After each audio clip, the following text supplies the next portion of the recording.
आहे 0° रेखावृत्त आणि इथून वर 23.5 अंशामध्ये या ठिकाणी आहे कर्कवृत्त. भारतातून आपल्या कर्कवृत्त गेलेला आहे. इथे भारत काढताना थोडंसं खालच्या बाजूला आलेलं आहे. तर विद्यार्थ्यांच्या संकल्पना क्लिअर करत असताना आपल्याला आपल्या गावापासून या ठिकाणी त्याचं स्थान निश्चित करण्यापासून म्हणजे आपला तालुके आपल्या जिल्ह्यामध्ये किती तालुके आहेत, त्याच्यानंतर एकूण आपल्या महाराष्ट्रामध्ये राज्य किती आहेत, त्याच्यानंतर देशामध्ये राजधानी किती आहेत, एकूण खंड किती आहेत, 7 खंड, आणि त्यानुसार मग आपण या म्हणजे विस्तारित स्वरूपात आपण त्यांना हे संकल्पना क्लिअर करू शकतो. त्यानंतर वरचं टोक म्हणजे उत्तर ध्रुव, खालचं टोक दक्षिण ध्रुव, 90° दक्षिण उत्तर. त्यानंतर मकर वृत्त आहे, मकर वृत्त 23.5 अंशावर हे केलेलं आहे. त्यानंतर आर्थिक वृत्त आहे, हे आहे 66 अंशामधून गेलेलं, 66 अंश दक्षिण आणि वरून गेलेलं 66 अंश उत्तर. अशा प्रकारे या ठिकाणी आपण हे केलं आहे. भारताचं पूर्व पश्चिम लांबी बघितली तर ती 3000 किलोमीटर आहे. पश्चिम लांबी बघितली तर ती आहे 3200 किलोमीटर. इतका मोठा भारत देश असला तरी आपण त्याचा एक स्थान निश्चित करण्यासाठी एकच वेळ ठरवलेली आहे, ती म्हणजे मिर्झापूरची. आणि त्याचं ते मिर्झापूर हे ठिकाण काय आहे, 82.5 अंश पूर्व या ठिकाणी. पूर्व का तर या इथून ग्रीनिच पासून पूर्वेकडे असल्यामुळे.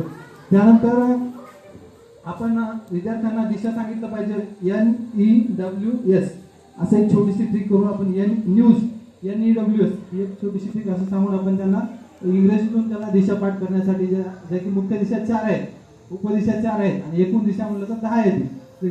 उत्तर, पूर्व, पश्चिम, दक्षिण, आग्नेय, नैऋत्य, वायव्य, ईशान्य, 4 4 8 आणि वरची आणि खालची एकूण दिशा जर विचारली तर 10 दिशा झाल्या. या बेसिक गोष्टी आपण त्यांना सांगितलं पाहिजे. त्यानंतर या पृथ्वीचं जर पूर्ण जर आपण मोजमाप केलं किलोमीटरमध्ये तर पृथ्वीचं असं आडवं जे विषुववृत्तीय आकार जो आहे तो थोडासा लांबट आहे, तो आहे 12,756 किलोमीटर. आणि उत्तर दक्षिण जर आपण मोजलं तर तो आहे 12,714 किलोमीटर. म्हणजे दोन्हीच्या मोजमापात फरक कितीचा आहे, 56 मधून 14 काढले तर आपण 42 होते. म्हणजे 42 किलोमीटर आकारानं पृथ्वी विषुववृत्तामध्ये थोडीशी आपल्याला आकार वाढलेला या ठिकाणी दिसून येतो. तसंच आता ही जी रेषा आहे पृथ्वी मग जेव्हा सूर्याभोवती फिरत असते ती सरळ फिरते का, फिरत नाही, ती फिरते थोडीशी 23.5 अंशामध्ये ती कळलेली असते, जे की तुम्हाला मी सुरुवातीला सांगितलं.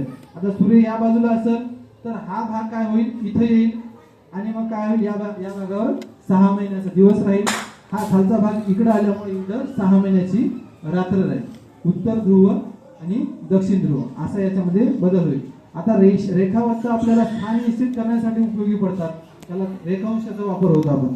तर अक्षवृत्त आपल्याला हवामान वगैरे ठरवण्यासाठी अक्षवृत्ताचा या ठिकाणी आपल्याला उपयोग होत असतो. जसे की कोणत्या अक्षवृत्तावरून कोणते हवे येत आहेत, ते किती किलोमीटर वेगाने वाहणार आहेत आणि ते आपल्यापर्यंत येण्यासाठी जसे की मान्सूनचा कालावधी काढला जातो, मान्सून किती तारखेला येणार आहे, जसे की बरेचसे हवामान अंदाज येत असतात. मग हे ठीक आहे, थँक्यू. आता हवामान वगैरे ठरवण्यासाठी या ठिकाणी उपग्रहाचा सॅटेलाइटचा उपयोग केला जातो. सॅटेलाइट मध्ये सुद्धा लॅटिट्यूड लॅटिट्यूड अक्षांश रेखांशाचा उपयोगानेच हे या ठिकाणी स्थान निश्चित केलं जाते आणि एक्झॅक्ट या ठिकाणी आपल्याला हवामानाचा अंदाज देण्याचा या ठिकाणी हवामान विभाग प्रयत्न करत असते. तर आपल्या जवळपास अवकाशामध्ये 31 सॅटेलाइट वेगवेगळ्या ठिकाणी ठेवलेले आहेत आणि काही ग्राउंड स्टेशन आहेत ज्याच्या आधारावर आपण काय करतो, सॅटेलाइटने मिळवलेली माहिती आपण प्राप्त करतो, जे की आपल्याला जीपीएसच्या माध्यमातून जे मोबाईलवर आपल्याला लोकेशन वगैरे टाकत असतो आपण, ते त्याच्या माध्यमातून आपल्याला ते कॅच करून आपल्याला संपूर्ण भारतभरातलं या ठिकाणी माहिती घेऊ शकतात. एक गुगल एअर्थ म्हणून ऍप्लिकेशन आहे, तुमच्याकडे असेल नसेल तर डाउनलोड करा. आपण एक छोटंसं प्रॅक्टिकल बघूया. गुगल एअर्थ प्ले स्टोअर मध्ये जा. गुगल एअर्थ म्हणून एक ऍप्लिकेशन आहे, गुगल अर्थ सॉरी.